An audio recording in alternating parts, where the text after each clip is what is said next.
You're exhausted in a way sleep can't fix. You fought so hard for so long and you're done. You don't want to hurt yourself, but you don't want to keep doing this either. What do you do when giving up feels like the only option left? Maybe you've been strong for everyone else.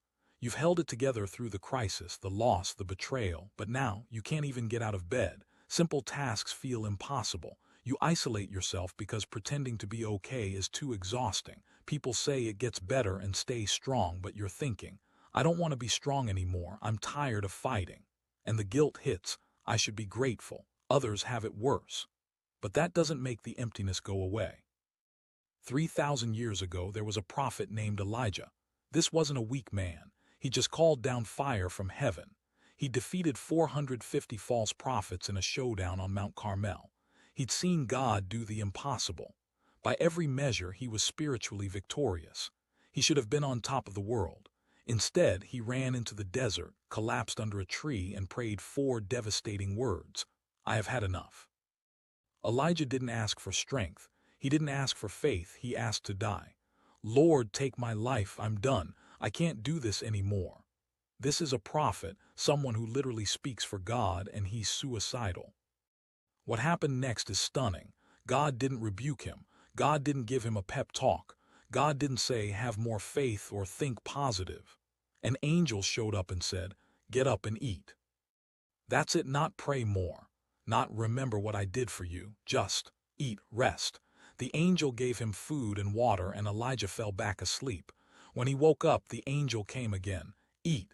The journey is too much for you.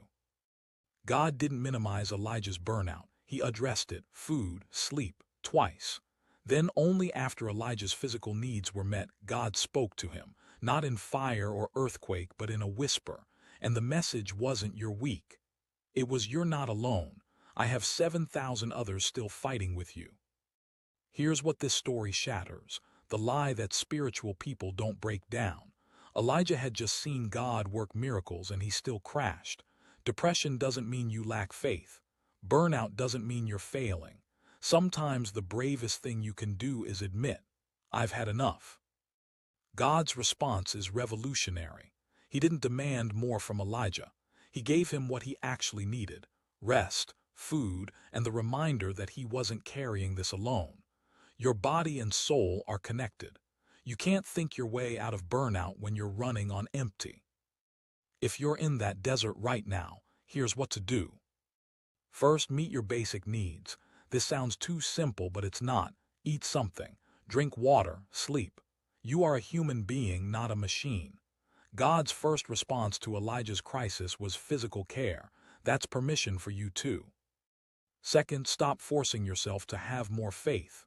Faith isn't pretending you're okay. Elijah was brutally honest with God, and God didn't punish him for it. You can tell God the truth. He can handle your exhaustion. Third, you're not as alone as you think. Elijah thought he was the only one left. He wasn't. Neither are you.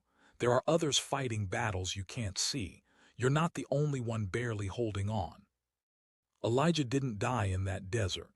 After rest and food and a whisper from God, he got up. Not because he suddenly felt strong, but because he learned he didn't have to be strong.